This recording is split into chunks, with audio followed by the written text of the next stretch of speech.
Double Cosmos. C'est le podcast qui décomplexe, démystifie, dédramatise le bien-être, tout simplement. Hello, je suis Aurélie, la créatrice de Double Cosmos. Un mardi sur deux, à 18h, on se retrouve pour le double interview Fast and Vast. Avec chaque invité, tu peux donc retrouver notre conversation, non pas avec un, mais 2 épisodes. Le premier, le Fast Interview, ou comment démystifier le bien-être en 10 scoops. Et le second, le Vast Interview, ou comment s'inspirer des success stories ordinaires d'experts bien-être. Dans ce double interview, j'invite des experts à partager avec nous leurs conseils de spécialistes, mais également à nous raconter les coulisses de leur réussite et leurs galères. Tous les détails rocambolesques, incongrus, mais remarquablement inspirants de leurs success stories ordinaires qui font qu'on est tous débutants un jour. De quoi nous décomplexer et montrer que le bien-être, il n'y a rien de plus accessible. Mais aujourd'hui, laissons place ici à mon invité. C'est qui ? Hey, psst, c'est qui ? Bonjour, c'est Archana pour le podcast Double Cosmos. Ton job ? Je suis praticienne en Ayurveda. Sympa. Ta mission dans la vie ? J'aide les gens à cultiver la lumière en eux pour honorer le monde. Et ton plus grand talent ? La poésie et l'émerveillement, autant dans la cuisine que dans la vie. Est-ce que tu voudrais que les gens se rappellent de toi ? Mon prénom, la façon dont il se prononce, donc c'est Archana et ça veut dire offrande. Pas mal.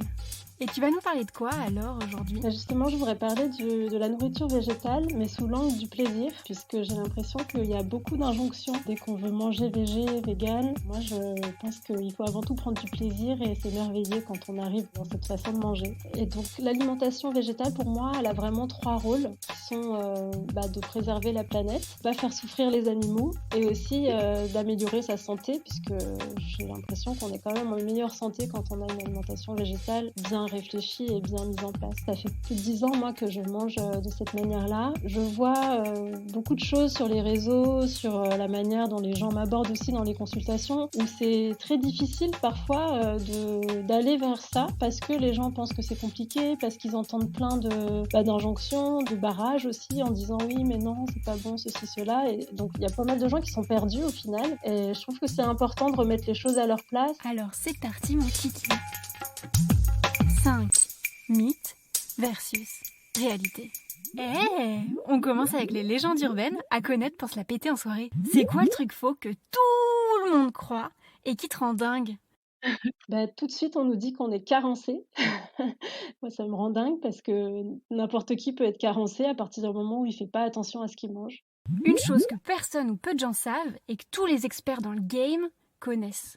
Que c'est pas boring du tout et que c'est super bon en fait, et qu'on peut en faire des choses hyper originales et innovantes. Donc, faut y aller, quoi. La question qu'on te pose tout le temps et celle que t'aimerais plutôt qu'on te demande à la place. Moi, ce qu'on me demande tout le temps, c'est où est-ce que je trouve mes protéines. Donc, ça m'énerve. Et j'aimerais mieux qu'on me demande comment j'ai fait mon gâteau sans mettre d'œufs, par exemple. Et ensuite, de partager pas mal aussi autour de ça, de pouvoir, à travers mon métier, pouvoir faire ces fameux ateliers, de pouvoir en parler en consultation. C'est quelque chose que je trouve important et les gens se posent beaucoup la question. Donc, c'est vrai que souvent dans les soirées ou quand on voit des copains, je suis un peu la végane de service qui, on va dire, ah, j'aimerais diminuer ma consommation de viande, comment je fais et tout. Voilà, enfin, je suis contente de pouvoir aider là-dessus. Et après, des fois, c'est un peu chiant aussi parce que tu parles que de ça. Mais bon. Quelles sont tes petites anecdotes behind the scene derrière tes photos Insta ? Souvent, mes photos, elles sont prises hyper à l'arrache parce que j'ai un petit bout de 3 ans qui est hyper gourmand et qui a toujours envie de tout manger. Et voilà, faut vite que je les prenne avant qu'on passe à table. Le petit truc has-been dont tu vantes quand même les mérites pour le bien de l'humanité. Un peu has-been, boring aussi, c'est le tofu, je trouve, qui est un peu insipide. Mais bon, il y a plein de manières de le cuisiner et on peut s'amuser aussi avec cet ingrédient. 5 conseils SOS Express. On continue avec les conseils bien-être à tester pour en mettre plein la vue. Quel est ton conseil d'expert niveau facile pour devenir un élève brillant en 2-2 ? Je pense qu'un truc facile, c'est d'aller explorer la cuisine du monde parce qu'il y a plein de recettes en fait dans la cuisine indienne, libanaise, marocaine, thaï. Enfin, on peut vraiment trouver des recettes faciles et les mettre en œuvre rapidement.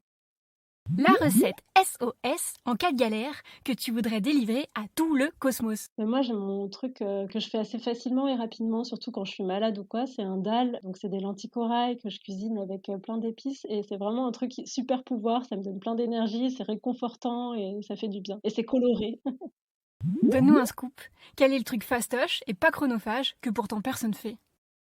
Je sais pas si personne le fait, mais c'est un truc qui est super facile à faire, moi que j'adore, c'est vraiment de mettre des frites et plein de légumes au four. Enfin, des frites de patates douces ou de pommes de terre et c'est super sain, c'est super bon, ça plaît à tout le monde et voilà, si on a un apéro ou quoi, c'est vraiment des trucs cool à faire, quoi. Un filet d'huile, quelques épices, pouf, on met au four, on n'a rien à faire. J'ai développé pas mal de recettes, du coup, depuis le temps. J'aime bien faire des trucs assez rapides, sains, faciles à faire, tu vois? Vraiment les trucs du quotidien, quoi, qui me prennent peut-être 20-30 minutes max. Prendre le temps de bien manger ça. Vraiment, je fais une vraie pause, moi. Quand c'est l'heure de manger, il y a pas moyen qu'on me dérange, quoi. Je veux pas manger devant mon écran, je veux pas manger avec des gens pas sympas. Enfin, vraiment, je veux faire mon petit temps à moi ou en famille ou entre amis. Pour moi, c'est une sorte de prière à la vie de manger, en fait. C'est quoi les 3 gestes concrets à adopter au quotidien pour être le boss du sujet? Bah, je dirais d'acheter surtout des produits frais, bruts, plutôt locaux, de lire des recettes, de s'intéresser à voilà, ce qui existe déjà, et puis bah, de tester. Et enfin, le petit écart auquel on a largement le droit quand notre motivation se fait la malle. C'est de décomplexer, je pense, de pas céder à la panique parce qu'on a mangé un bout de fromage ou un truc qui est pas végétal et c'est pas grave en fait, ça va pas nous tuer et c'est c'est OK quand on est en société ou dans une soirée où il y a pas de plat végé. Et effectivement, c'est important quand même de bien faire les choses. Je trouve que c'est nécessaire, voilà, d'apprendre à cuisiner, de prendre le temps de savoir quelle sorte d'aliments il faut mettre dans son assiette pour être bien équilibré, tout comme le ferait un non végétarien, hein, ou non vegan. Mais là où c'est important, c'est d'être à l'aise en fait, de se dire bah si je suis pas encore prête, bah j'y vais pas, je continue de manger quelques viandes de temps en temps, c'est pas grave en fait. C'est juste de décomplexer et de se dire ok, j'ai envie d'y aller, mais j'y vais pas à pas et j'y vais de manière sereine. C'est ça l'idée, c'est de se dire ça me parle, je teste, j'explore, je me renseigne et vraiment de faire travailler cette curiosité en fait, d'aller ouais, un peu comme un enfant irait explorer un jardin, de se dire bah voilà, c'est un nouveau monde. Le pestacle, il est déjà fini? Bah non. La conversation avec mon invité continue sur le prochain épisode. À très vite sur le podcast Double Cosmos pour découvrir ma success story ordinaire. Et oui, tu viens d'écouter la version fast du double interview Fast and Vast. Mais tu peux retrouver mon invité pour sa success story ordinaire d'expert bien-être sur le Vast Interview. Que tu écoutes cet épisode sur YouTube ou ton appli de podcast préféré, si tu aimes ce podcast, merci de lui mettre un commentaire cool sur Apple Podcasts et 5 étoiles avant de partager cet épisode autour de toi. C'est le meilleur moyen de le faire connaître. Tu trouveras également sur le YouTube une farandole de vidéos pour comprendre l'Ayurveda en 1 minute si le sujet t'intéresse. Et si tu aimes mon travail, n'hésite pas à m'en glisser un mot en commentaire ou sur l'Instagram Double Cosmos. Tes retours sont des boosters d'énergie et importants pour moi. Merci à tous pour votre écoute et rendez-vous un mardi sur 2 à 18h avec d'autres invités experts bien-être.